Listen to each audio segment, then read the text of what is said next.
The dismissal started early. Not with grand announcements or dramatic confrontations, but with small corrections that accumulated like interest on a loan nobody mentioned. Emily's going to community college, Dad told his golf partners when I was 17. The emphasis on community carried volumes. Not everyone can handle real universities. Mom nodded along. Some people are late bloomers. Maybe trade school later. My brother Marcus had already been accepted to 3 Ivy League schools. His acceptance letters decorated the refrigerator like battle honors. Mine, a full academic scholarship to Stanford, stayed in my desk drawer. I'd learned that sharing good news just gave them new ammunition. Stanford scholarship? Dad had laughed when I finally told them. For what? Affirmative action. Don't embarrass yourself. So I stopped sharing. I went to Stanford anyway. Paid my own way with the scholarship they refused to believe was real. Graduated summa cum laude with dual degrees in biomedical engineering and business. Started my PhD program at 23. Marcus got his MBA from a mid-tier program after Dad paid for 3 failed attempts at the GMAT. He called himself an entrepreneur. I called myself a researcher. Somehow, in our family's eyes, his empty title beat my actual accomplishments. Emily works in a lab, Mom would explain at parties, making lab sound like sewer. One of those government research things. Very technical. What she didn't know, that government research thing had resulted in 3 breakthrough patents in regenerative medicine. What she definitely didn't know, I'd met Richard Thompson at a medical research gala where he was funding innovative healthcare startups. His wife had died from the exact degenerative disease my research targeted. We talked for 4 hours about cellular regeneration, compound testing, and grief that turned into purpose. He asked about my family. I deflected. He noticed. 6 months later he asked me to dinner to meet his actual family. You remind me of my youngest daughter, he said over dessert, with his 3 adult children smiling at me. Brilliant, driven, and terrible at asking for help. His daughter Lauren laughed. Dad, you just described yourself. Exactly why I recognize it. He turned to me. My wife used to say the most dangerous people are the ones who learn to succeed alone because they never learned to fail safely. That dinner changed everything. Not because of his money, I didn't want his investments. But because Richard Thompson, billionaire venture capitalist, became the father I'd needed. The one who called when I published papers. Who sent flowers when experiments failed. Who remembered my birthday when my actual parents forgot. How's my favorite scientist? Became his standard greeting for our weekly calls. We kept it private. Not secret, private. His family knew. My chosen family of fellow researchers knew. But I saw no reason to tell my biological family that a billionaire called me sweetheart and meant it. Then Marcus launched his startup. TechMedics is going to revolutionize healthcare, he announced at Sunday dinner, which I'd started attending again because Mom guilt-tripped me enough. We're going to use AI to predict patient outcomes. I sipped my water. Said nothing. His technology was 5 years behind current research, but pointing that out would just trigger a lecture about how real business worked. We just need the right investor, Marcus continued, pulling out a folder thick with buzzwords and thin on substance. Someone who understands vision. Dad beamed. My son, the innovator. We're pursuing Richard Thompson, Marcus said, and I nearly choked on my water. The Richard Thompson. If we get his backing, we're guaranteed success. He only invests in winners. Mom clutched Dad's arm. Oh honey, that would be incredible. His fund has a 92% success rate, Marcus explained like he was teaching a class. Companies he backs don't fail. Dad looked at me. Shame you're not in a field that attracts real investment, Emily. Government labs don't exactly catch billionaire attention. No, I agreed quietly. They don't. That's when Marcus made his mistake. I'm meeting with Thompson next month, he announced. Final pitch. Just me and him in his office. This is going to change everything for this family. For the successful members anyway, Mom added, smiling at Marcus with pride I'd never seen directed at me. I pulled out my phone under the table. Sent a quick text. Marcus is pitching you next month? Richard's response came in seconds. Your brother? The one from the stories. This should be interesting. Want me to reject him outright? No. Let him pitch. I want to see it myself. You're vicious when you want to be. I like it. Dinner Sunday? See you then, Dad. I'd started calling him that 6 months ago. He'd cried. His actual children approved. You're better at asking for his advice than we are, Lauren had laughed. Keep him busy so he stops micromanaging our companies. The next month crawled by with Marcus's preparation consuming every family gathering. Thompson's fund invests an average of $50 million in first rounds. Marcus lectured at Mom's birthday dinner. We're asking for $30 million. Conservative. Shows we're serious but not greedy. I wondered if he knew Richard's minimum investment was actually $75 million for healthcare tech, and he only went lower if the founder had proven exits. Marcus had proven nothing except Dad's money could buy degrees. Did you research his investment criteria? I asked, genuinely curious if he'd done any homework. Marcus scoffed. I've read everything. Forbes, Fortune, Bloomberg. I know exactly what Thompson looks for. What's that? Vision. Disruption. Scale. He said each word like it meant something. Things you wouldn't understand from your little research job. Dad jumped in. Marcus has been preparing for 3 weeks. He's got this handled. 3 weeks. I'd watched Richard evaluate investments. He could dismantle a weak business plan in 3 minutes. What's your customer acquisition strategy? I asked. Emily, please. Mom's voice carried that familiar disappointment. Let your brother focus. This is important. The pitch day arrived. Marcus wore a new suit. Dad's money again. Mom posted 17 Facebook updates about her entrepreneur son's big meeting. Dad took the day off work to wait by the phone. I wore jeans and took my motorcycle to Richard's office building, timing it to arrive 20 minutes after Marcus's scheduled slot. Security waved me through. I was on the permanent list. I took the private elevator to the executive floor. Richard's assistant Sarah smiled when she saw me. He's in pitch meeting number 4. Want coffee while you wait? He's actually listening to all 40 minutes? You said not to interfere. He's being thorough. She lowered her voice. It's painful, Emily. Your brother used 9 buzzwords in the first 2 minutes. I settled into Richard's private waiting area, the one reserved for family, not pitching entrepreneurs. Through the glass wall I could see into the conference room. Marcus stood at a screen, gesturing enthusiastically. Richard sat perfectly still, face neutral. The kind of neutral that meant he'd already decided no, but would listen to the full pitch because he was professional. At minute 37 I saw Richard's phone buzz on the table. He glanced down. Saw my text, I'm outside. He held up one finger to Marcus. 1 minute and stood. Marcus's face showed confusion, then irritation. The billionaire he was courting had just paused his pitch to take a phone call. Richard stepped out of the conference room, leaving Marcus visible through the glass, and called me. I answered immediately. We were 15 feet apart, but he spoke into his phone while maintaining eye contact with me. Hi, sweetheart. His voice carried the warmth that always made me feel seen. Sorry I missed breakfast. How's the lab? Good. Published the compound results you asked about. I saw. Sent it to Johns Hopkins like you wanted. They're very interested. He paused. Yes, your brother's here now. Through the glass I watched Marcus's face change. The confidence cracked. He was staring at Richard, who was smiling while talking to someone called Sweetheart about scientific publications. Shall I tell him? Richard asked me, and I heard the steel underneath the gentleness. This was the man who'd built a $12 billion fund through perfect information and zero tolerance for incompetence. Not yet, I said quietly. Let him finish. You're kinder than I'd be. Richard ended the call, slipped his phone into his pocket, and returned to the conference room. Marcus had 3 minutes left. I watched him try to regain momentum, but the confusion was visible. His gestures became more frantic.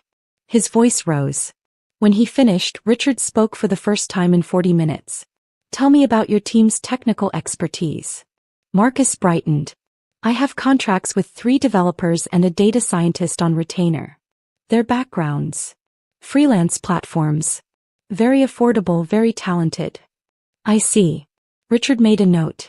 And your scientific advisory board? Pause. We'll build that post-funding. So you're developing healthcare AI without current medical expertise? We're disrupting the model.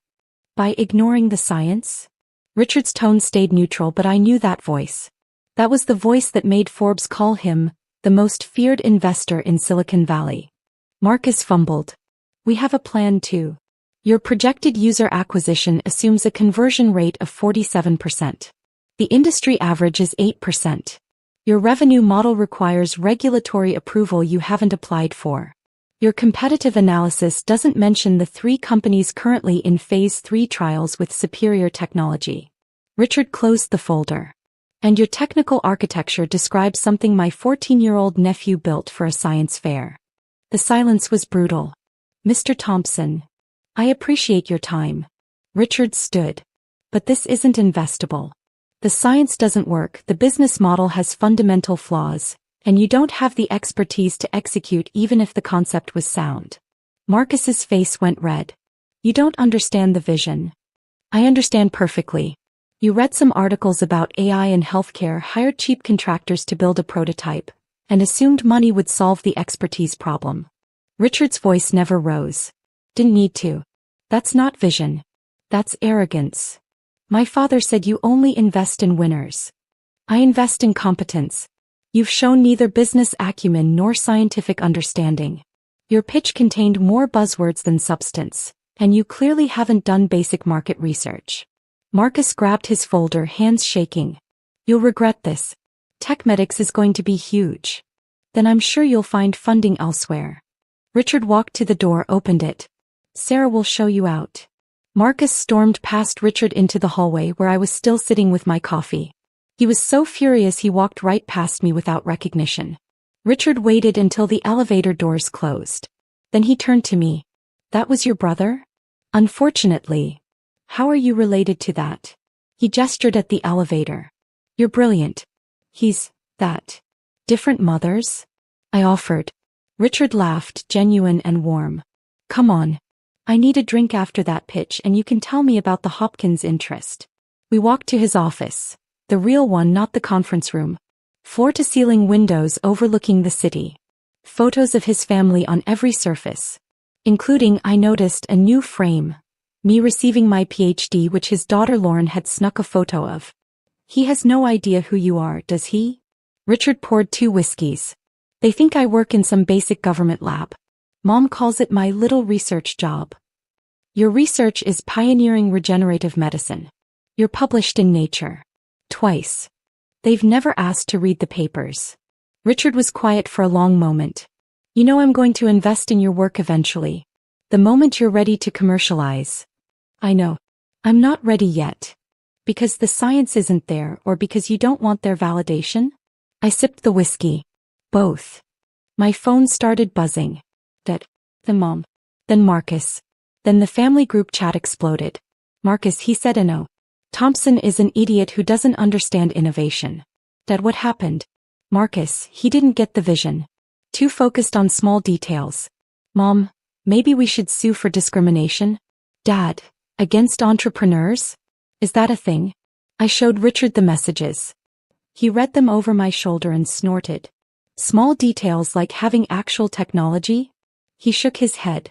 Are you going to tell them? Not yet. Why not? Because I want to see how deep they'll dig this hole. The family dinner that Sunday was spectacular. Marcus ranted for 45 minutes about Richard Thompson's inability to recognize genius. Dad agreed that some investors were too conservative. Mom suggested Marcus was ahead of his time. I ate my pasta quietly. The problem, Marcus announced, is that Thompson only invests in companies with proven advisors. Like scientific advisors with actual credentials. So find some, Dad suggested. I tried. Do you know what real scientists charge for advisory positions? They want equity, board seats, publication rights. Marcus shook his head. They don't understand how startups work. Maybe, I said quietly, they understand their value. Marcus glared. What would you know about business value? Nothing, I agreed. I just do the research. Exactly. He turned back to Dad. I need Thompson to see I'm serious. If I could just get one credible scientific advisor, someone with real publications, real expertise, he'd reconsider. The irony was so thick I could taste it. Why don't you ask Emily? Mom suggested and my head snapped up. She works in research. Maybe she knows someone. Marcus actually considered it. Do you know anyone in regenerative medicine? With like actual credentials. I could have ended it there. Could have said, I have 3 patents, 2 Nature publications and a PhD from Stanford. I've been advising 4 biotech companies for 2 years. Richard Thompson calls me every Sunday for dinner because I'm his adopted daughter and he values my scientific opinion more than most people's business plans. Instead I said, I might know someone. Really? Marcus leaned forward. Someone Thompson would respect? Potentially. Can you make an introduction? I pulled out my phone. Texted Richard right there at the table. Want to really mess with them? Boys. What's the plan? Coffee meeting. You me Marcus. I'll be introducing him to you. You're evil. I love it. Is it? Perfect. I looked up. I can probably set up a coffee meeting. Wednesday work. Marcus practically jumped from his chair. Yes. With who? Someone in the investment space. They might know Thompson. Dad beamed. See? Emily can be helpful when she tries. The Wednesday meeting, I chose a coffee shop 2 blocks from Richard's office. Told Marcus to arrive at 10. Richard and I got there at 9:30. This is going to be fun, Richard said, ordering his usual black coffee. You're enjoying this too much.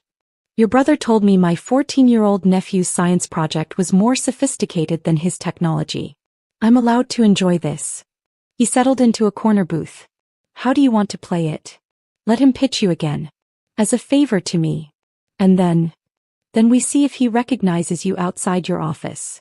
Marcus arrived exactly on time, spotted me and walked over with his practiced entrepreneur smile. Then he saw Richard and his face went through a fascinating series of changes. Confusion. Recognition. Mr. Thompson? Richard stood, extended his hand. Marcus. Good to see you again. Marcus looked at me. You know Richard Thompson? We're acquainted, I said mildly. Acquainted. Richard laughed. Emily's being modest. He's my favorite scientist. I asked her to bring any interesting healthcare opportunities to my attention. He gestured to a chair. So, she says you're working on something. Want to pitch me again? Marcus couldn't form words. Unless, Richard continued, you'd prefer to withdraw? I understand if the first meeting was overwhelming. No. Yes, I'd like to pitch again. For the next 20 minutes, Marcus attempted the same pitch. It wasn't better. Richard asked the same devastating questions. Marcus gave the same inadequate answers. Finally, Richard held up a hand. Marcus, let me be direct. Your technology doesn't work. Your business model is flawed. You don't have the expertise to execute. He paused. But Emily thinks you have potential. So I'm going to make you an offer. Marcus's eyes lit up.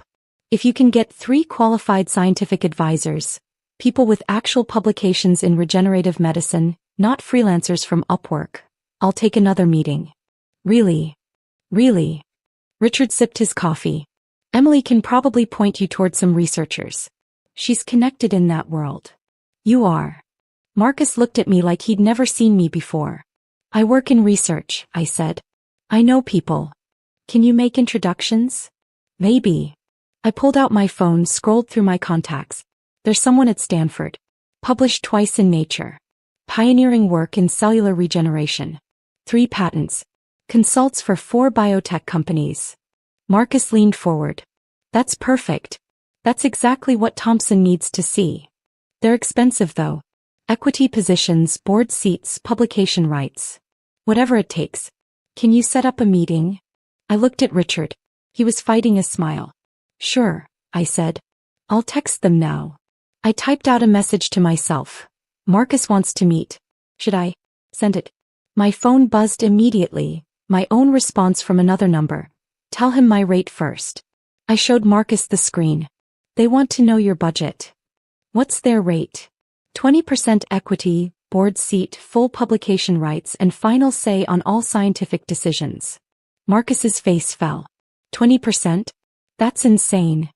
That's the market rate for someone with their credentials. I shrugged. Thompson said 3 advisors. You need qualified people. Qualified people know their value. I can't give away 60% of my company. Richard set down his coffee. Then you can't build a credible team. And I can't invest in an uncredible company. This is impossible. No, Richard corrected. This is what real companies do. They value expertise. They bring in advisors who actually know the science. They build teams that can execute. He stood. When you're ready to do that, we'll talk. Until then, you're wasting everyone's time. He nodded to me.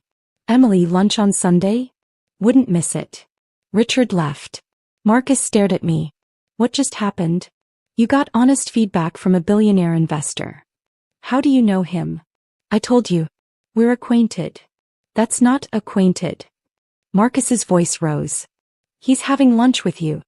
He called you his favorite scientist. I work in science. We cross paths. You work in a government lab. I work in regenerative medicine research, I corrected.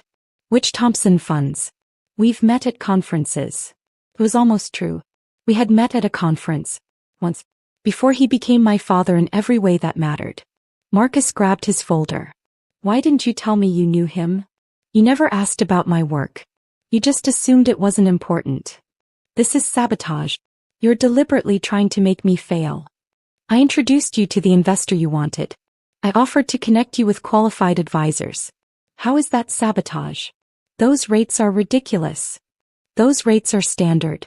You just don't want to pay for real expertise. I finished my coffee.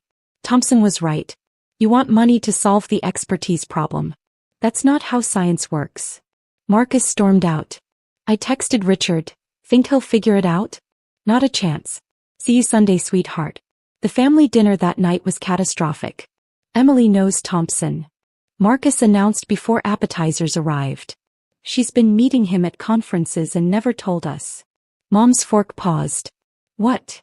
She introduced me to him for coffee. He called her his favorite scientist. They're having lunch Sunday. Dad looked at me. Is this true? I know Richard, yes. Richard. Marcus shouted. You call a billionaire by his first name? We're friendly. How friendly? Mom's voice had an edge. We meet regularly to discuss research. Why didn't you tell us? Dad demanded. You never asked about my work. Because you work in a lab. Marcus slammed his hand on the table. Not with billionaires. Richard funds medical research, I said calmly. I do medical research. Sometimes those worlds overlap. Can you get me another meeting? Marcus asked. A real one. Without all the advisor nonsense. He gave you his terms. 3 qualified advisors. Help me find cheaper ones. There aren't cheaper ones. Not with real credentials. Then you do it. Marcus pointed at me. You be my scientific advisor. The table went quiet. What? I said. You clearly have credentials Thompson respects. You be my advisor. Problem solved. I stared at my brother. At this man who'd spent 20 years calling me worthless, mocking my education, dismissing my career. Who'd never asked about my research, never read my papers, never acknowledged anything I'd accomplished. And now wanted to use me to get funding. No, I said. No. I don't advise startups with flawed technology, incompetent leadership, and no understanding of basic science. Marcus's face went purple. You're jealous. You can't stand that I'm building something real. You're not building anything. You hired contractors to make a prototype that doesn't work, wrapped it in buzzwords and called it revolutionary. I stood. Richard was being polite. Your technology is 5 years behind current research. I know because I'm doing the research you're supposedly disrupting. You don't know anything about business. I know you need 3 advisors with Nature publications. I have 2. I know you need patents in regenerative medicine. I have 3. I know you need someone Thompson respects. I picked up my bag. He calls me every Sunday. We have lunch with his actual children. I'm in the family photos in his office. The silence was absolute. You're lying, Mom whispered. I pulled out my phone. Showed them the last text. See you Sunday, sweetheart. From Richard Thompson's personal cell. How? Dad couldn't finish the question. I met him 4 years ago at a medical research gala. My work treats the disease that killed his wife. We became friends. Then family. I looked at each of them. He knows everything about you. Every dismissive comment, every time you called my work a little research job, every dinner where Marcus was the genius and I was the embarrassment. Why didn't you tell us? Mom asked. Because you never asked. Because you didn't care.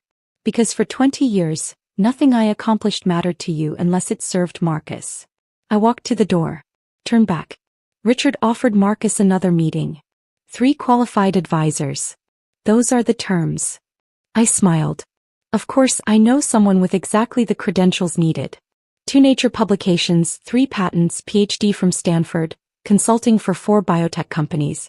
But they charge 20% equity, board seat, and final say on scientific decisions. Marcus's eyes widened. That researcher you mentioned is me. Was always me. I pulled out my wallet, dropped cash from my untouched dinner. And I wouldn't advise your company for 80% equity. Because it's not worth my reputation. I left them sitting in stunned silence. Sunday lunch with Richard and his children was perfect. Lauren brought her new baby. Michael talked about his architecture firm. Sarah showed off her gallery opening photos. Richard told embarrassing dad jokes and made sure everyone ate too much. Your brother called my office 63 times this week, Richard mentioned over dessert. Sarah's keeping count. He wants another meeting. Did he find his advisors? He found one. Someone with 2 Nature publications and 3 patents. Richard's eyes sparkled. Really? Who? Me. He asked me to be his scientific advisor. The whole table erupted in laughter. What did you say? Lauren asked. I said no. Then I told him exactly who I was. How'd that go? Michael grinned. Mom asked why I never told them I knew Dad. I said because they never asked about my work. Richard reached over, squeezed my hand. Proud of you, sweetheart. Thanks, Dad. My phone buzzed. Marcus. We need to talk. I showed Richard. He read it and smiled. Want me to invest in his company? God, no. Want me to reject him officially? Publicly? I thought about it. About 20 years of dismissal. Of being the daughter who didn't matter. Of watching Marcus fail upward on Dad's money while I succeeded alone on my merit. No, I said finally.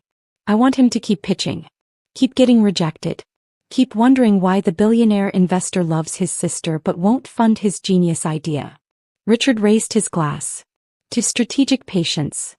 To chosen family, I corrected. We all drank to that. My phone buzzed again. The family group chat. Dad, we need to discuss this situation with Richard Thompson. Mom, this is a family matter. Marcus, you owe me this introduction properly. I typed one response. I gave you the introduction. Thompson gave you his terms. That's all I owe you. Then I muted the chat. Lauren leaned over. You know he's going to keep calling. Probably. What are you going to do? I looked at Richard, who was showing baby photos to Michael, who was making Sarah laugh, who was texting his other children who couldn't make Sunday lunch. This man who'd chosen me. Who called me sweetheart and meant it. Who valued my brain and my heart and never once made me prove I deserved space at his table. I'm going to keep having Sunday lunch, I said. And let them figure out what they lost. Richard overheard. Smiled at me with all the pride my father never showed. That's my girl. And for the first time in my life I believed it.